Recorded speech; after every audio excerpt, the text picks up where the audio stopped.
안녕하세요. 재밌는 정치, 언제나 듣고 싶은 이야기만 하고 싶은 순수강 정치 맡은 박봄입니다.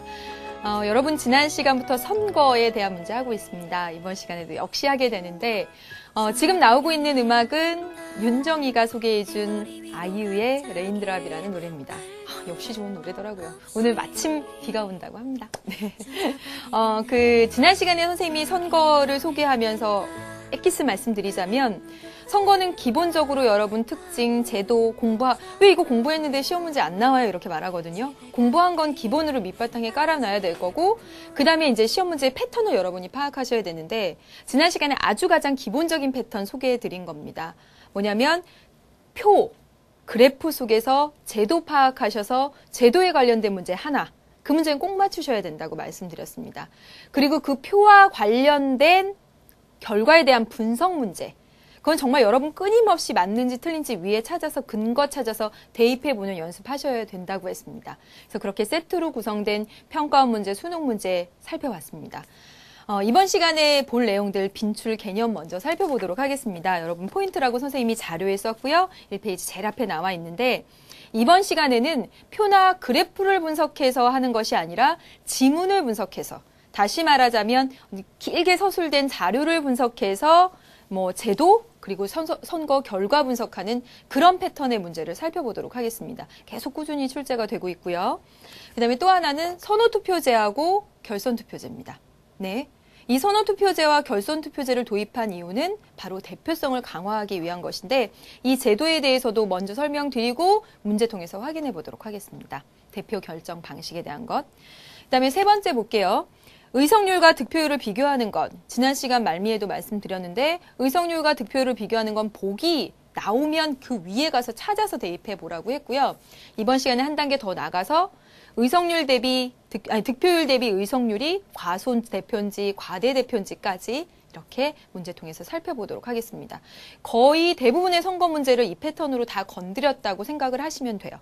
그러면서 역시나 이번 시간에 이제 선거 문제 볼 것의 기본을 보면 역시나 선거 문제의 기본 구성은 세트입니다. 세트로 구성이 되는데 지난 시간에 어떻게 됐어요? 제도에 대한 특징 하나 플러스 결과 분석한 거 하나였잖아요. 역시 마찬가지입니다. 제도에 대한 특징 하나, 선거 결과 분석하는 거 하나, 두 문제가 나오는데 지금 이것은 그래프나 표를 보는 게 아니라 지문을 보는 게 차이가 있다라는 겁니다. 지문을 보고 지문을 이제 읽어내야 되겠죠. 네. 그 다음에 볼 것이 바로 대표 결정 방법 중에 선호투표제, 결선투표제 색깔로 표시해 놨죠. 꼭 아셔야 되는 부분. 그리고 방금 전에 설명드렸던 것까지 이제 다 봤습니다. 기출로 확인하면서 이제 말씀을 드리도록 하겠습니다. 다음 문제는 2011년 9월 평가원 문제가 되겠고요. 보겠습니다. 이 문제가 나왔을 때 12번 문제를 풀면서 여러분이 무수히 많은 학생들이 산수를 했습니다.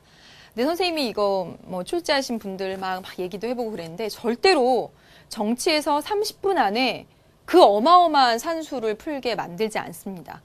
예. 그래서 여러분 정말 여기서 주어진 힌트 글을 잘 찾아내셔야 될 것 같아요. 정말. 네. 어려운 문제였죠, 이것도. 땡땡국은 A, B 두 개의 광역 지방 행정구역으로 이루어져 있대요. 다시 말하자면 뭐냐면 네. 이렇게 큰 단위의 A, B 이렇게 큰 단위의 광역행정구역으로 이루어져 있고 그 안에 그 A는 A1, A2, A3, A4 이렇게 4개의 작은 의회 선거구를 이제 가지고 있다라는 거예요. 이렇게 보셨죠? 역시 B도 그렇게 마찬가지로. 네. 그래서 당선자는 소선거구제 하에서 상대 다수 대표제로 결정된다라고 했습니다. 지금 이게 현행이죠, 현행. 현행 방식은 뭐냐면 이 각각의 작은 선거구에서 1등한 단 한 사람이 뽑히는 방식이 되는 거죠. 그렇죠? 그런데 땡땡국은 다음 의회 의원 선거부터는 선거제도를 변경하기로 하고 X안과 Y안 두 가지 방안을 검토 중에 있습니다. 그리고 X안은 현재의 선거구를 2개씩 합쳐가지고 한 선거구당 2명씩 선출하는 방식이라고 했습니다. 그럼 보시면 중선거구제로 변경을 염두에 두고 있는 겁니다. 여러분 미리 한 가지를 지금 말씀드리면 지금 11, 12번 문제는 2011년 9월 평가원 문제 형식입니다. 현행이 어떻고 X안, Y안으로 변경했을 때 어떻게 되는지 그런 형식이거든요. 여러분 뒷페이지, 2페이지를 살짝 다시 한번 봐주세요. 2페이지를 보시면 2011년 수능입니다. 수능 보시면 역시 마찬가지로 현행이 어떻고 A안, B안 형식으로 해서 그 결과가 어떻게 되는지. 다시 말하면 여러분 6월하고 9월 평가원이 얼마나 중요하냐면 거기서 나온 패턴을 조금 바꿔서 수능에 소개한다는 거예요. 그래서 6월, 9월은 정말 잘 알아두셔야 되죠. 작년에 이 9월 평가원 문제를 수월하게 혹은 잘 못 풀었더라도 끊임없이 반복해가지고 연습해서 잘 공부해 놓은 학생들은 2011년 수능 11, 12, 13번 문제도 어렵지 않게 풀었을 거라고 생각합니다. 네, 볼게요. 그래서 지금 중선거구제로 바꾸는 방안이에요. 그래서 유권자는 지지하는 후보에게 한 표를 행사하고요. Y안은 어떻게 되냐면 2개의 광역지방행정구역을 각각의 선거구로 해서 선거구별로 4명의 의원을 정당 명부식 비례대표를 통해 선출하는 방식입니다. 비례대표로 완전 전면적으로 바꾼 거죠. 그래서 유권자는 지지하는 이번엔 정당의 한 표를 행사하게 되네요. 의석은 어떻게 나누냐면요. 선거구별로 비례대표 의원 총수에다가 특정 정당의 정당 득표율을 곱해서 나온 값의 정수만큼은 정당에 배분한 후에 잔여 의석 소수점 이하의 수를 큰 정당 순으로 배분한다 이랬습니다. 다시 말하면 이 지금 X안은 중선거구제로 바꾸는 거고 Y안은 정당 명부식 비례대표제로 바꾸는 건데 어떻게 의석 배분하나 지금 봤더니 어떻게 해요? 비례대표 의원 총수가 여러분 몇 명일까요? 여러분 지금 보세요. A, B 광역으로 나누고 각 광역자치단체래. 광역행정구역에서 4명씩 뽑는다고 했습니다. 4명씩. 그러면 총수가 몇 명이에요? 8명이죠. 그렇죠? 8명에 곱하기 어떻게 하라는 거예요? 정당 득표율을 곱하라는 거예요. 정당 득표율.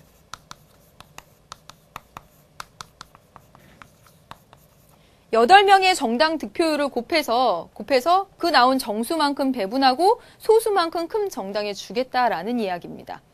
다시 말하면 8명 중에 정당 득표율이 50%다. 그러면 50%면 4명 가져가는 거죠. 이렇게 하는 방식으로 바뀌었습니다. 여러분 지금 보세요. 지금 현행 방식은 소선거구제 방식입니다. 등한 단 한 사람 뽑는 방식이죠. 그러다 보니까 작은 정당들 떨어져 나가죠. 그렇죠? 사표 무수히 많이 발생하죠. 큰 정당에 유리한 거죠. 그런 것을 개선해 보고자 중선거구제 혹은 비례대표제, 정당별로 득표율, 작은 정당도 단 5%라도 득표를 하게 되면 몇 석이라도 가져갈 수 있게 이렇게 바꾼 것이죠. 그렇죠? 네, 의의를 취지를 잘 아시겠습니까? 네, 그럼 보세요. 문제 구성 보겠습니다. 11번 문제 어떻게 되어 있냐면 11번 문제 선생님이 빨간색으로 표시했고 보시면 X안과 Y안의 제도적 특징이라고 되어 있어요. 제도. 중선거구제 혹은 지금 비례대표제로 바꾼. 그리고 12번 문제에 보면 그 결과에 대한 분석입니다. 역시 2개의 패턴 이렇게 세트로 구성되어 있죠. 보겠습니다.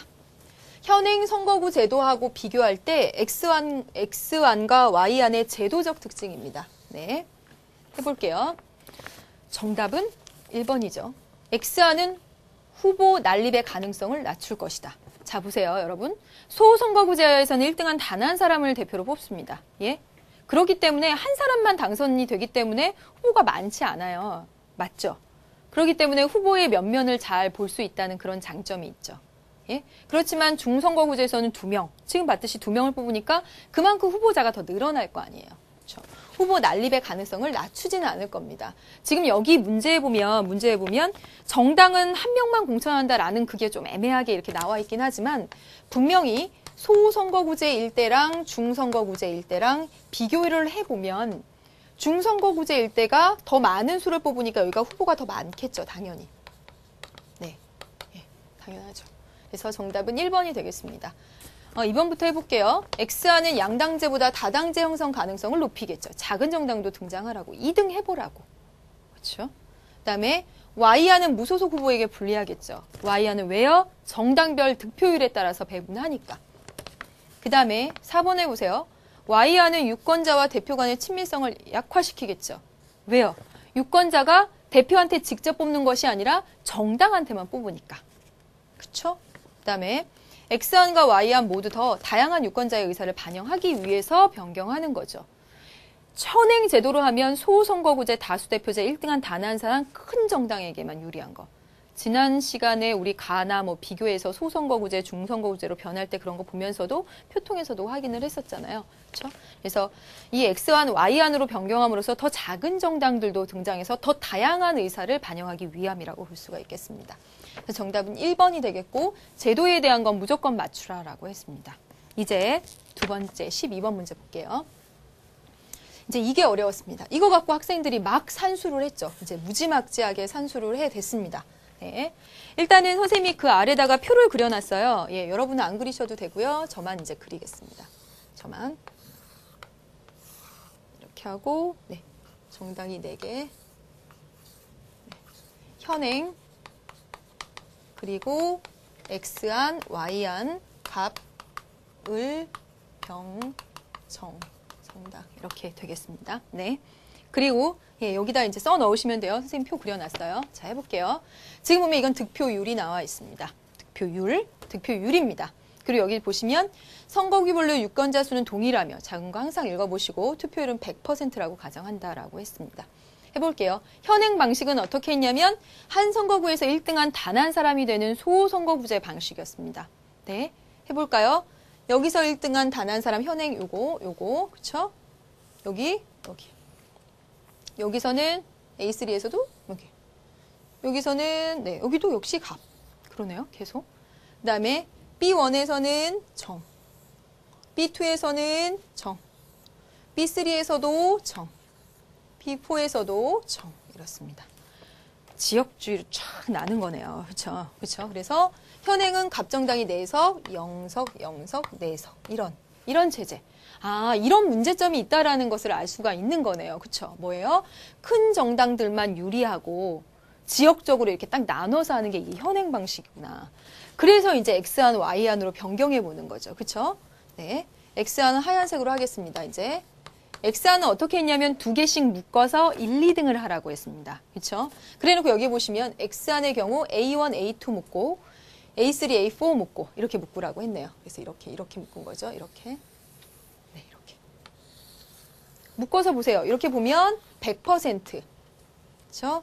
40%, 5%, 55%. 네. 80%, 50% 더한 거죠. 45%, 25%.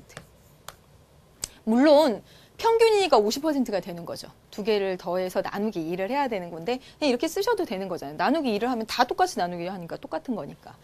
저 여기 15%, 45%, 50%, 90%. 네, 여기 45%, 35%, 30%, 90%. 아까 어떻게 하라고 써 있었습니까? 우리 지문을 잘 분석하시라고 했습니다. 어때요? 2개씩 묶어서 2등까지 뽑는다고 했어요.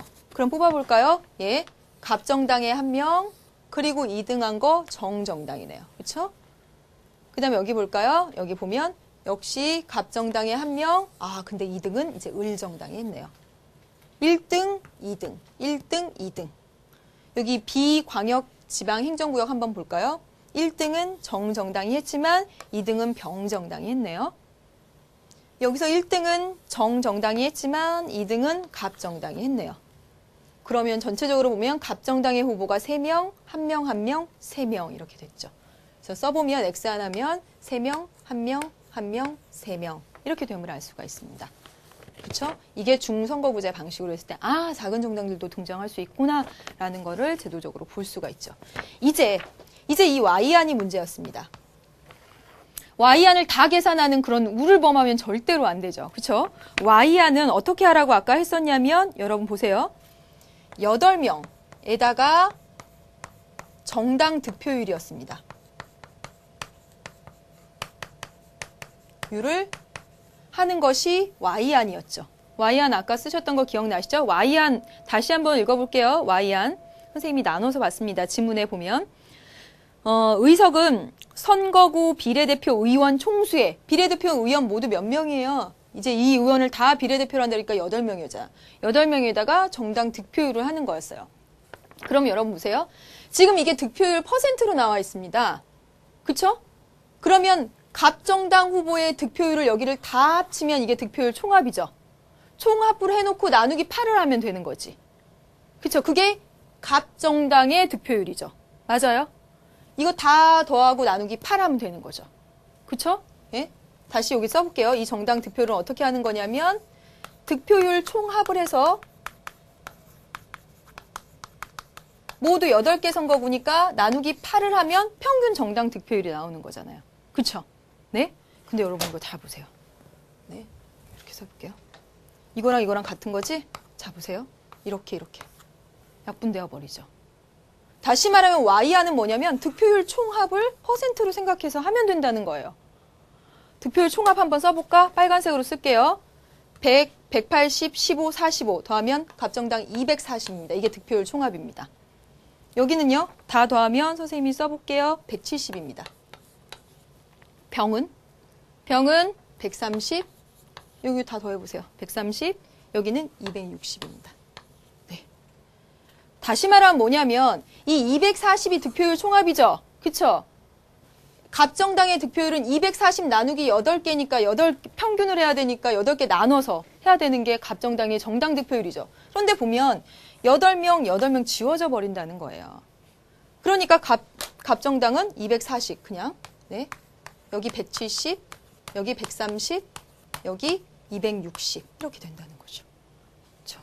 이게 퍼센트로 나누면 어떻게 하나요? 100으로 나누는 거죠. 그렇죠? 퍼센트로 하면 여기 2.4, 여기 1.7, 1.3, 2.6 이렇게 되어 있습니다. 그럼 거기 어떻게 되어 있었어요? 우리 문제에. 먼저 정수 부분을 먼저 배정한 다음에 그러면 갑정당 2석, 1석, 1석, 2석 이렇게 배정한 다음에 어떻게 해요? 예. 지금 이렇게 배정하고 나니까 모두 6명밖에 안 되죠. 2명을 더 배정해야 되죠. 2명 더 배정하는 건 소수점이 큰 거에다가 준다 이랬습니다. 그러니까 여기다가 플러스 1, 여기다가 플러스 1 이렇게 되는 거죠. 그래서 보면 2, 1, 3 이렇게 됨을 알 수가 있습니다. 되셨나요?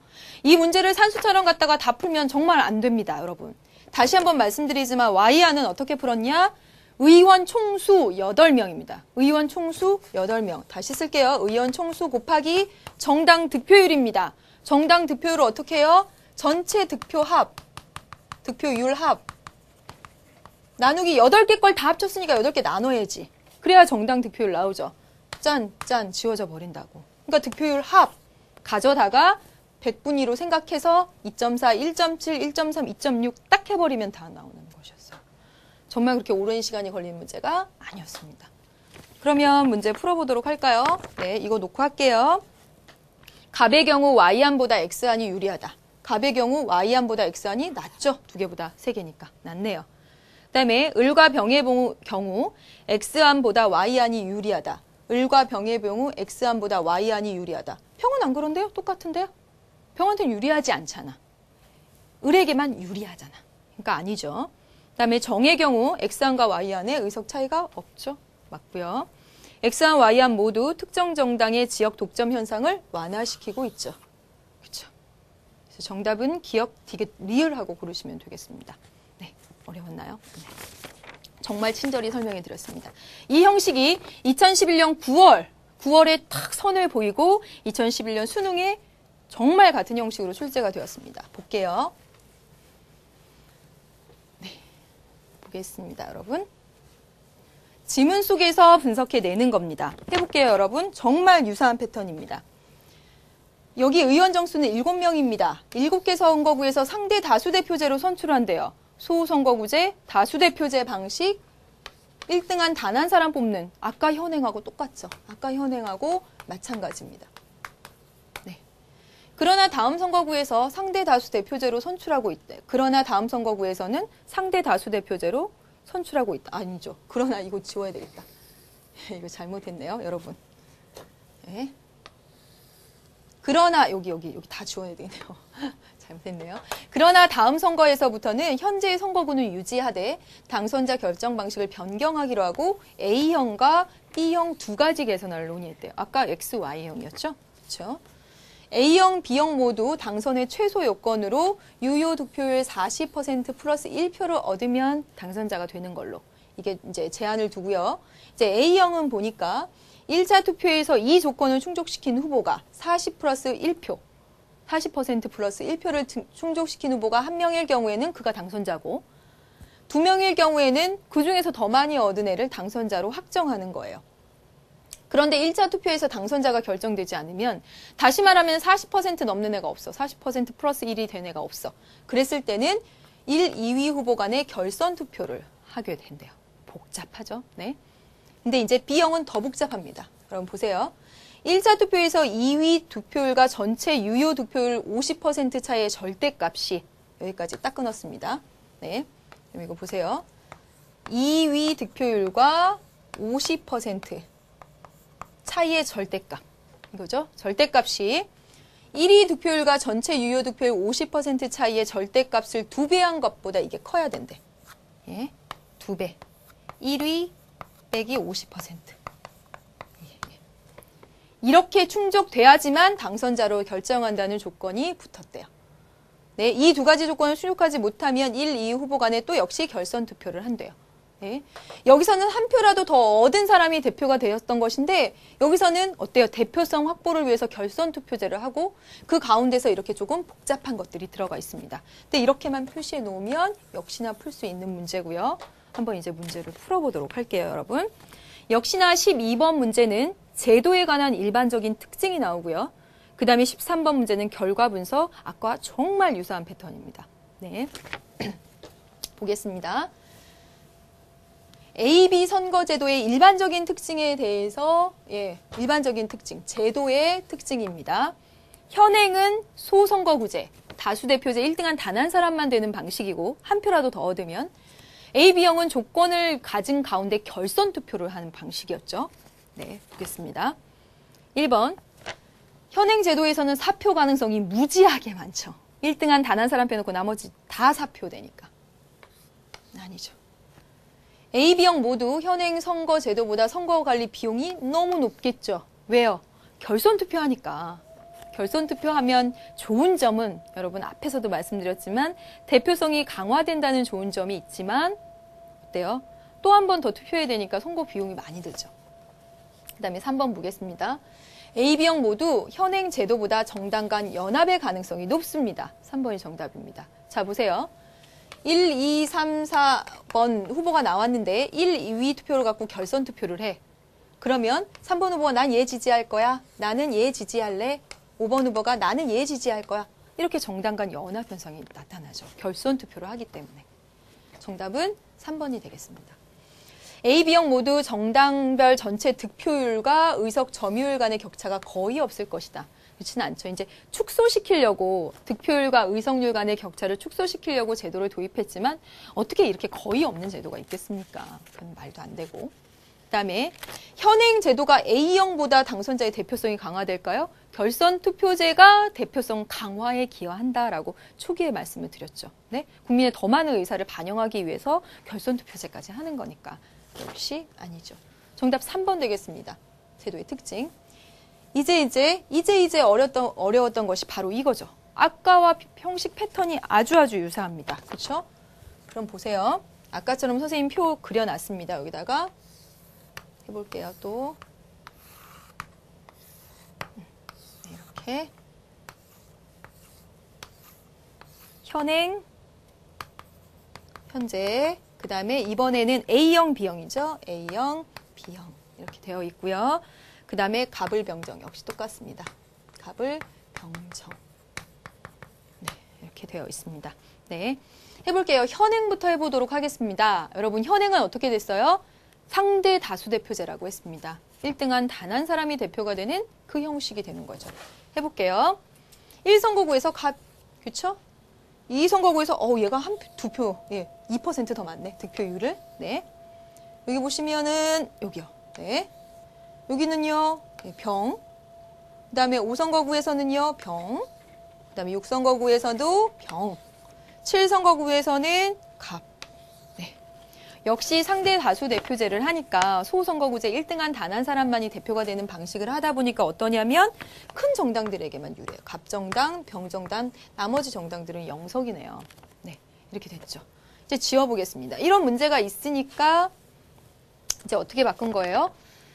예, A안, B안으로 바꿨죠. 아까 A안이 뭐였습니까? A안의 기본 조건은 40% 플러스 1을 충족시키는 후보 가운데서 이긴 사람. 네, 이렇게 되는 거죠. 자, 보세요. 아, 여기 됐네. 그치? 40% 플러스 1 됐잖아요. 네, 여기 보세요. 여기 2명이 40% 플러스 1인데 2명이 그러면 다득표자, 더 많은 사람. 아, 여기 됐네. 여기 봐봐. 40% 플러스 1 되는 사람 있어, 없어? 없지. 그러니까 세 번째에서 뭐 해야 돼요? A 결선. A 방식으로 했을 때 결선 투표제를 해야 된다는 거죠. 그렇죠? 네 번째 보세요. 40%, 여기 있네. 다섯 번째 선거구 볼까요? 여기 있네. 네. 여섯 번째 선거구 볼까요? 네. 쫙 가서 보면 40% 플러스 1 없습니다. 그렇죠? 아, 그러면 A 방식으로 했을 때 결선 투표제 해야 되는구나라는 걸 알 수가 있죠. 그렇죠? 그 다음에 또 볼까요? 네. 여기서 보면, 그렇죠. 여기가 됐네요.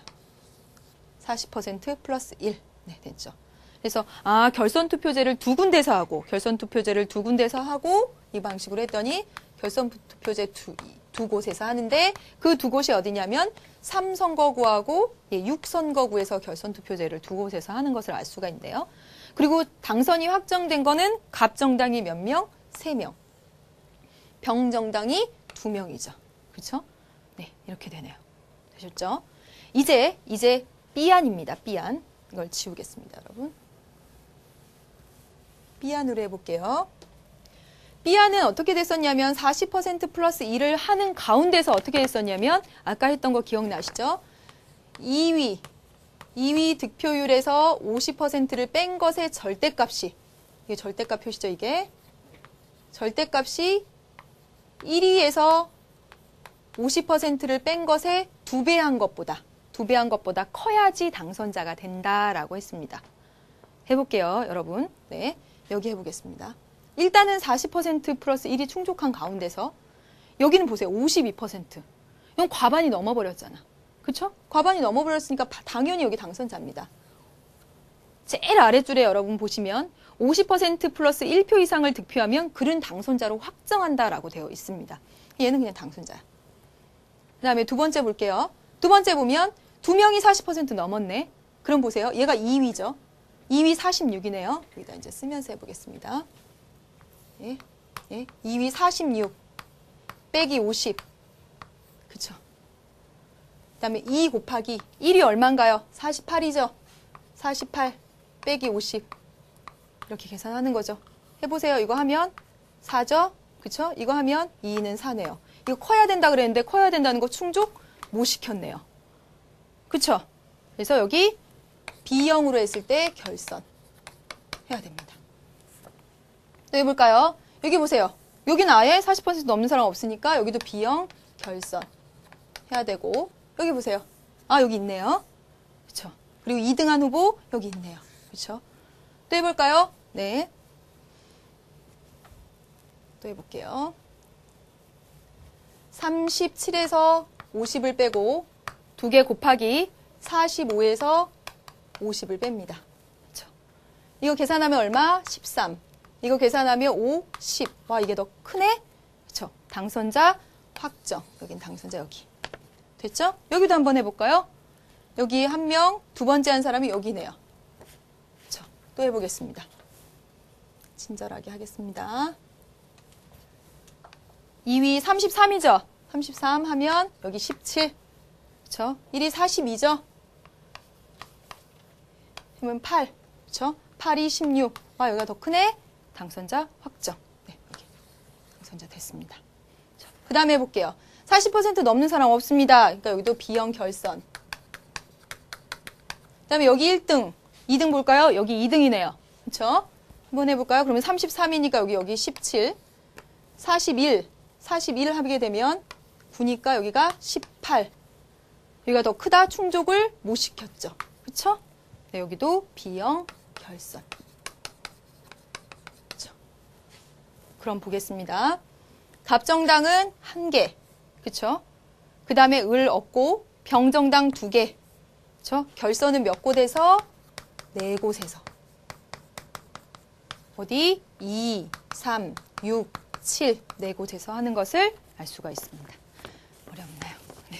그럼 해볼게요. 조금 더 어려워졌죠? 네, 이제 이 조건을 쓰셔서 끼워 넣으시면 사실 되는 거였어요. 해볼게요.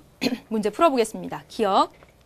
갑정당의 경우 갑정당의 경우 A형은 현행 제도보다 불리하죠. 현행 4개, 3개니까 맞네요.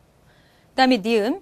병정당의 경우 B형은 현행 제도보다 유리하다. 유리하긴요. 한석 줄어들었는데 아니죠. 그래서 니은 틀렸습니다. 디귿. A형의 경우 결선을 치르는 곳은 2곳. 맞네요. B형의 경우 결선을 치르는 건 4곳. 맞네요. 그렇죠? 정답은 기억, 디귿, 리을 보시면 되겠습니다. 네. 한 번 더 해보시고 지문을 다시 한번 읽어보시고 지문 분석을 잘 하셔야 돼요. 네, 아주 똑같은 패턴으로 나왔고요. 그러면서 이제 다음에 풀어볼 것이 뭐냐면 선호투표제 문제입니다. 선호투표제하고 결선투표제 함께 다시 한번 볼 텐데 그거에 대해서 설명을 좀 드리기 위해서 여러분 2페이지 오른쪽 위에 상단에 선생님이 선호투표제 해가지고 이제 이렇게 서술을 해놨습니다. 자, 다시 한번 강조를 드리지만 선호투표제 색깔 표시했죠? 그 다음에 결선투표제, 이런 대표성 강화를 위한 대표 결정 방식이다. 이런 제도들은 이 제도들의 목적은 대표성 강화에 있다라는 것을 명심하시는 가운데서 선호투표제 여기 설명된 내용을 말씀드릴게요. 유권자가 한 명의 후보에게만 투표하는 1후보 투표제와는 달리 출마한 후보를 지지하는 순서대로 순위를 매기는 거예요. 다시 말하면 5명이 출마하면 그 5명을 중에 1명만 이름을 적어내는 것이 아니라 1번으로 좋아하는 후보, 2번으로 좋아하는 후보, 3번으로 좋아하는 후보 이렇게 다 써서 낸다는 겁니다. 그래서 예를 들어 A, B, C, D 이 5 후보가 출마했다면 유권자는 투표용지에 지지하는 후보를 순서대로 1순위부터 5순위까지 매기는 거예요. 그래서 1위 기표수 1차 집계를 해서 과반수를 얻은 후보자가 나오면 당선자 확정입니다. 하지만 과반수를 얻은 당선자가 없을 때는 최하위를 얻은 5위에 해당되는 후보를 아예 탈락시켜요. 그리고 5위에 해당되는 후보를 1등으로 좋아했다고 한 사람들이 2등으로 좋아하는 사람이 누구였는지 찾아서 보내줍니다. 잘 안 되시죠? 조금 이따 문제 보면서 말씀을 드릴게요. 여러분 선생님이 4단락으로 정리를 했는데 4번째 단락을 보세요. 4번째 단락. 이거 중요한 내용입니다. 1차 투표에서 과반수 득표하는 사람이 없을 경우 1, 2위만을 대상으로 다시 한번 2차 투표를 실시하는 걸 결선 투표라고 합니다. 이따 문제 통해서 또 한번 확인해 드릴게요. 결선 투표는 1차 투표를 하고 과반이 없으면 2차 투표를 해요. 그런데 이 선호 투표제는 한 번만 투표하면 돼. 1, 2, 3, 4, 5순위를 한 번만 딱 투표하면 되기 때문에 세 번째 시간과 비용이 절약됩니다. 시간과 비용이. 결선 투표는 2번 해야 되잖아요. 과반수가 없으면. 근데 선호 투표는 한 번만 하면 되니까 시간과 비용이 절약되고요. 그리고 여러분 보시면 내가 지지한 후보가 1위가 안 되어도 내 표가 4표가 되는 게 아니죠. 내가 2번째로 지지하는 후보한테 이렇게 넘겨지니까. 그래서 4표가 절약되는 그런 효과가 있습니다. 방지되는 효과가 있습니다. 근데 이제 단점은 뭐냐면 선생님이 지금 얘기하는 과정에서 이해한 친구들도 있겠지만 그렇지 못한 학생들도 많을 거예요. 그 이유는 선호투표제가 뭐냐면 굉장히 복잡하다라는 단점이 있다라는 거예요. 결선 투표제는 과반수가 없으면 1, 2위를 가져다가 결승을 하는 거야. 결승을. 간단한데 선호투표제는 좀 복잡하죠. 문제 통해서 확인이 되겠습니다. 그러면 선호투표제 관련된 문제를 차례차례 보도록 하죠.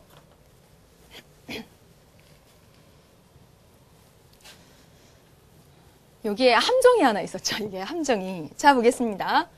다음 자료에 나타난 투표 원칙을 따를 경우에 사례의 유권자 갑과 을이 선택할 후보를 바르게 찾아보라라고 했습니다.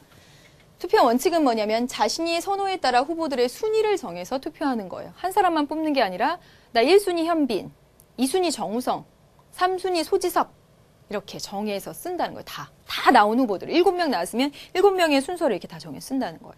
자, 보세요. 그런데 후보들의 당선 가능성에 대한 여론조사 결과 내가 가장 좋아하는 후보가 당선 가능한지를 봤더니 당선 가능해. 와, 내가 좋아하는 후보가 마침 여론조사의 결과에도 당선 가능하면 당연히 가장 선호하는 후보에게 1등을 주죠. 그렇죠? 그런데 내가 좋아하는 그 후보가 당선 가능성이 없어. 예. 그러면 가장 선호하는 후보보다 바로 다음해로 선호하는 후보, 두 번째로 좋아하는 후보가 당선 가능성이 더 높은가? 그러면 그러면 그 후보에게 투표하래. 내가 두 번째로 좋아하더라도 두 번째로 좋아하는 후보가 당선 가능성이 높으면 그 후보에게. 그리고 어차피 두 번째 후보도 당선 가능성이 별로 없대. 두 번째로 좋아하는. 그러면 내가 제일 좋아하는 후보에게 투표한다. 이렇게 되어 있습니다. 그대로 따라오세요. 그럼 보겠습니다. 네, 넘겨주시죠. 보세요. 그러면 이 땡땡국은 의회 선거에서 1인 1표제의 소선거구제를 운영하고 있다. 여기가 함정입니다. 여기. 1인 1표제의 소선거구제 1등한 단 한 사람만 대표가 되는 거예요. 여기 보세요. 지역계급별로 2명을 선출한다고 했습니다. 그리고 여기는 1등과 2등이 당선이 된다라는 걸 여러분 읽으셨어야 되는 문제입니다. 그럼 보겠습니다. A, B, C, D 이 5명의 후보가 출마를 했고요. 내가 선호하는, 갑이 선호하는 순서는요. 2를 제일 선호하고 B, A, C, D 이렇게 순서래요. 그런데 2의 당선 가능성은 20%. 내가 제일 좋아하는 후보. 근데 내가 두 번째로 좋아하는 후보의 당선 가능성이 25%야. 아까 봤죠, 여러분. 내가 제일 좋아하는 후보가 당선 가능성이 높지 않으면 그 다음 후보를 봐서 그 다음 후보의 당선 가능성이 더 높은가? 예. 그러면 그 다음 후보를 뽑아라. B. 그럼 갑은 B를 뽑는다는 것입니다. 근데 여기 가보세요. 2명을 선출한다라고 되어 있습니다. 그리고 이렇게 5명이 나왔어요. 그리고 얘가 선호하는 순위는 J, H 뭐 이런 순위래요. J 볼게요. J. J 몇 퍼센트? 25%입니다. 네. 근데 H 몇 퍼센트? 30%. 여러분 여기서 H라고 많이 썼죠? 예? H 아니죠? 왜요? 2명을 뽑으니까 2등도 당선될 수 있다라는 얘기입니다. 그래서 내가 제일 좋아하는 후보가 내가 두 번째로 좋아하는 후보보다 여론조사 결과는 안 좋지만 2등으로 당선될 수 있겠구나. J 그대로 간다라는 거죠. 그렇죠? 그래서 B, J 이렇게 뽑아야 되는 거죠. 그럼 이제 다음 문제 볼게요.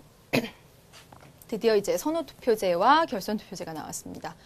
지금 대표자를 선출하는 두 가지 방식이고요. 이 두 가지 방식 모두 대표성 강화의 목적이 있다라고 말씀드렸습니다. 볼게요. 유권자들은 후보자들 중 가장 선호하는 한 명에게 투표를 하고요. 과반수 득표자가 나올 경우엔 당선자로 합니다. 절대다수 대표제.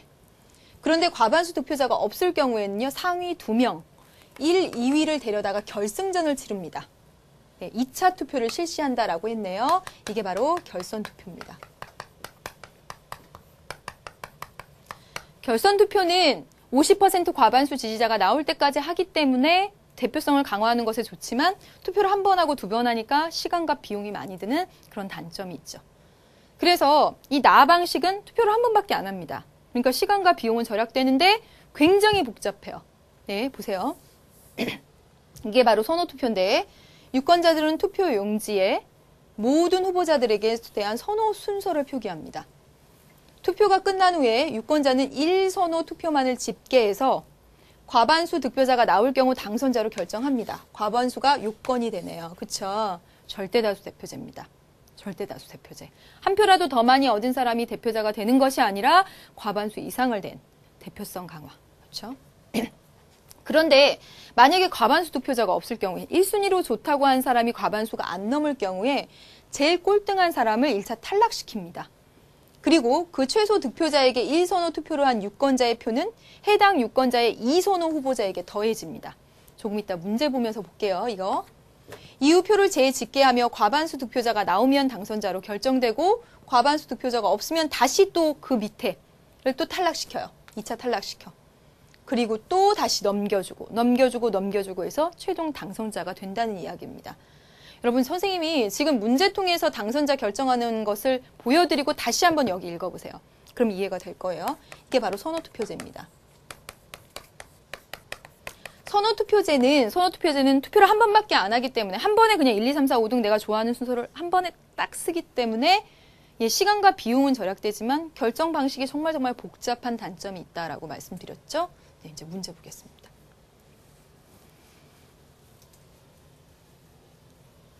가 또는 나 방식으로 우리나라 국회의원 선거 방식을 바꿨어요. 그랬을 때 예상되는 결과로 가장 적절한 거. 보세요, 여러분. 대표성이 높아질 것이다. 왜요? 과반수라는 요건을 가지고 있습니다. 그러니까 바로 3번을 뽑으셔야 되겠죠. 그렇죠? 가장 적절한 것. 다음 문제 보겠습니다. 이제. 자, 이 보십시오. 유권자의 선호 순서를 나타낸 것이고요. 가나 방식에 따른 당선자를 바르게 짝지은 것은 했습니다. 여러분 보시면 이 유권자가 하나, 둘, 셋, 넷, 다섯, 여섯, 일곱, 여덟, 아홉, 열, 열하나, 12명입니다. 여러분 12명의 과반수가 되려면 6명이 아니라 7명이 돼야 된다는 거 아시죠? 반을 넘어야 되는 거니까. 근데 지금 보시면 갑이 제일 좋다고 말한 건 4명입니다. 을은 3명, 2명, 2명, 1명이죠. 그렇죠? 현행 우리나라 선거제도 방식을 채택하면 갑이 당선자가 되죠. 한 표라도 더 많은 사람이. 근데 대표성을 강화하기 위해서 실제로 보면 어때? 4명만 좋아할 뿐이지 8명은 사실 다 싫어하는 사람이 되는 거잖아. 국민의 의사가 제대로 반영이 안 된 거잖아요. 그래서 결선투표제나 선호투표제를 생각할 수 있다라는 겁니다.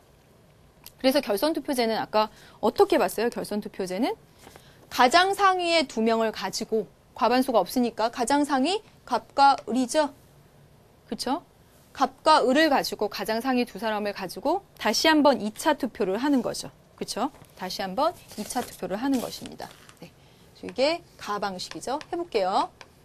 당연히 여기는 EFG는 을이 좋다고 할 것이고, 자 보세요. H는 제일 좋아하는 사람 병이지만 이 둘을 가지고 결선 투표를 하면 을을 뽑겠죠. 4번째로 좋아하니까. I는 가장 좋아하는 사람 병이지만 이 둘을 가지고 하면 여길 뽑겠네요. 2번째로 좋아하니까. J는 여기 되셨죠. 그렇죠? 그래서 이 둘을 가지고 가 방식으로 결선 투표를 하게 되면 갑이 5표, 을이 7표로 해서 을이 당선자가 되는 겁니다. 그렇죠? 이게 가 방식입니다. 그런데 이제 나 방식으로 해볼게요. 나 방식. 나 방식이 뭐냐면 선호투표제였죠. 선호투표제. 어떻게 했냐면 쫙 보니까 7표를 얻은 사람이 한 사람도 없어. 그렇죠? 과반수가 없네요. 그럼 뭐라 그랬지? 아까 제일 꼴등한 사람을 탈락시키라고 했습니다. 얘 탈락. 그러면 무가 탈락됐어요. 그리고 무 얘 탈락됐으니까 얘 1순위 했고 이 무를 찍은 L이 2번째로 좋아하는 사람한테 표를 넘겨준다는 거예요. 이렇게. 그렇죠? 네. 이제 이건 아까 건 지우겠습니다. 이렇게. 네. 그럼 이제 집계 된 걸 다시 보세요. 4표, 3표, 3표, 2표입니다. 역시 과반수가 없지. 그렇죠? 그럼 이제 또 꼴등을 또 탈락시켜요. 얘를. 그러면 정이 좋다고 한 J가 제일 좋아했던 거 정이지만, 그렇죠? 예, 정을 좋다고 한 J가 제일 좋아했던 게 정이지만 2번째로 좋아한 거 무인데 무도 탈락됐지. 그럼 여기로 넘겨야지. 그렇죠? 얘 좋아한 거 2번째 여기로 이렇게 넘겨야 되죠. 됐죠? 4표, 3표, 5표입니다. 아직도 과반수가 없어요. 그럼 그 다음에 또 탈락시켜. 누구? 을을 탈락시켜야죠. 을을. 4표, 5표, 3표니까 을 탈락입니다. 이제. 을을 찍은 2가 첫 번째로 좋아하는 거 을이지만 예, 을을 찍은 2가 예, 당연하지. 2가 제일 첫 번째로 좋아하는 건 을이지만 2번째로 좋아하는 건 정입니다. 근데 정도 떨어져 버렸어. 3번째로 좋아하는 여기에다 이렇게 넘겨야죠. 그렇죠? 얘는 어디다 넘길까? 여기다 넘겨야지. 그치? 여긴 탈락돼 버렸으니까. 얘는요? 여기다 넘겨야 되겠네요. 그렇죠? 되셨습니까? 이게 선호투표제입니다. 그래서 모든 표가 사표가 없이 계속 반영이 되어 갑니다. 그렇죠? 그래서 사표 발생을 줄이는 그런 장점이 있습니다. 그럼 이제 당선자 누구? 나 방식으로 했을 때는 병이 되는 거죠. 되셨죠? 그렇죠? 모든 표가 사표가 되지 않고 다 당선자 결정에 반영이 됩니다. 예, 많이. 예, 물론 여기서 이제 이 표가 사표가 되지만 과반수 이상이 지지하는 사람이 당선자가 되더라는 거죠. 네. 보셨죠? 그래서 여기까지 살펴봤습니다. 네. 그래서 지금 본 거 선호투표제까지 봤고요. 이제 마지막 한 문제 보도록 하겠습니다. 네. 여러분 보시면 이 문제가 바로 득표율과 의석률 간의 문제입니다. 득표율과 의석률 문제가 나오면 위에 보세요. 선생님이 네모칸에 써놨습니다. 뭐라고 써놨냐면 수학적으로 계산하려고 하지 말고 절대로 수학적으로 계산하려고 하지 말고 역시 감각적으로 풀어라 그랬습니다. 감각적이 무슨 말이에요? 계산하지 말라는 말입니다. 네, 해볼게요. 자, 지금 보시면 갑국의 의회는 지역구 의원으로만 구성되며 선거구 총 250개라고 되어 있습니다. 비례대표 없다는 거고 간단하게 하기 위해서 의석수 250개 나와 있네요. 그러니까 소선거구제라는 걸 바로 찾아낼 수가 있겠죠. 그렇죠? 이 문제는 여러분, 1번부터 볼게요. 갑국의 의회 선거는 소수대표제 방식을 취했다. 가장 전형적인 거죠. 소선거구제, 다수대표제 방식이죠. 그러니까 아니죠. 그 다음에 2번 보겠습니다. 2번. 네. A당에 투표한 유권자들의 의사가 과소대표되었다. 그랬어요. 자, 보세요. A당의 득표율은 40%입니다. 근데 의석수는 어떻게 돼요? 52%나 차지했습니다. 득표율과 의석률을 비교를 해서 득표율과 의석률을 비교를 해가지고 의석률이 더 높으면 과대대표죠. 그렇죠? 국민은 40%인데 의석은 더 많이 가져왔으니까. 그러니까 틀렸네요. 3번. 선거구 제도가 비당에 불리하게 작용했다. 자, 보세요. 비당 37% 득표했는데 40%나 의석률 가져갔어. 뭐가 불리해? 좋지. 아니죠. 4번. A당은 B당에 비해 의석당 득표수가 더 적다 그랬습니다. 자, 보세요. A당, B당 한번 써볼까요? A당은 의석이 몇 개? 131. 의석당이니까 131이고 득표수는 800만 표입니다. B당은 보세요. 의석수 100이고 740입니다. 한 석당 어디가 지금 더 커요? 이거죠, 이렇게. 그렇죠? A당이 B당에 비해 득표율 수가 더 적다. 4번이 정답이 되죠. 계산해 보세요, 여러분. 800만 표를 가지고 131석을 차지한 거고 740만 표를 얻어서 102석을 차지한 거죠. 그렇죠? 여기가 더 크죠? 그래서 A당이 B당에 비해 의석 한 석당 득표수가 더 적다. 계산해 보시면 되겠습니다. 그다음에 마지막 5번. C당에 투표한 유권자 한 표의 가치보다 D당에 투표한 유권자의 한 표의 가치가 더 낮다 그랬습니다. C당은 보세요. C당은 330만 명이 투표를 해가지고 11석 가져갔습니다. 11석. 근데 어딨죠? D당은 90만 명이 투표를 해가지고 6석 가져갔습니다. 그럼 계산해 보세요. 한 석에 몇 명 한 건지. 계산을 해보시면 여기는요. 11석이니까 33만 한 석에. 근데 여기는요. 그거보다 훨씬 더 적죠. 그렇죠? 여러분 보시면 33만 명이 찍어줘야지 한 석이 된 거예요. 여기는. 근데 여기는 나눠보시면 뭐 10몇만이에요. 10몇만. 10몇만 명이 찍어줘야 한 석 된 거죠. 그러면 어디가 한 표의 가치가 떨어집니까? 보다 많은 사람이 지지해갖고 여기 한 석이 되고 그 밑에 10몇만이 한 그 표는 탈락된 표가 되어버리잖아요. 그렇죠? 여기서 한 표의 가치가 더 떨어지는 거죠. C당에서. 그래서 C당에 투표한 유권자의 한 표의 가치가 D당에 투표한 한 표자의 가치보다 낮다 그래야 되죠. 그렇죠? 33만 표가 한 석을 가져왔으니까 가치가 낮은 거죠. 33만 명이 투표해줘서 한 석 가져왔으니까. 사실은 330만 명이나 찍었으면 더 많은 의석을 가지고 왔었어야 되는데 맞습니까, 여러분? 정답은 4번이 되겠습니다. 네, 여기까지. 자, 여러분 오늘 이번 시간에 여러분 선거 문제의 기본은 세트입니다. 하나는 제도고 하나는 그 자료에 대한 분석입니다. 근데 그 자료가 표나 도표로 그려지는 경우가 있고 오늘 이 시간에 본 것처럼 글로 서술되는 경우가 있습니다. 어떤 경우이든지 정말 많이 보면서 분석하시는 것이 너무너무 중요할 것 같습니다. 그러면서 더불어 지난 시간에는 권역별 비례대표제 간략히 말씀드리면서 그건 지역주의를 약화시키기 위해 오늘 이 시간에는 선호투표제, 그 다음에 결선투표제 말씀드리면서 이것은 바로 대표성을 강화하기 위해서다라는 것까지 추가로 말씀드렸고요. 득표율과 의석률의 관계, 그래서 과대대표되는지 과소대표되는지 보기 하나하나 보면서 위에 가서 맞춰가라라고 말씀드렸습니다. 네, 여기까지 했네요. 다음 시간에 선거 마지막 이제 남은 부분들 이렇게 가벼운 마음으로 진행해 나가도록 하겠습니다. 수고 많으셨습니다. 안녕.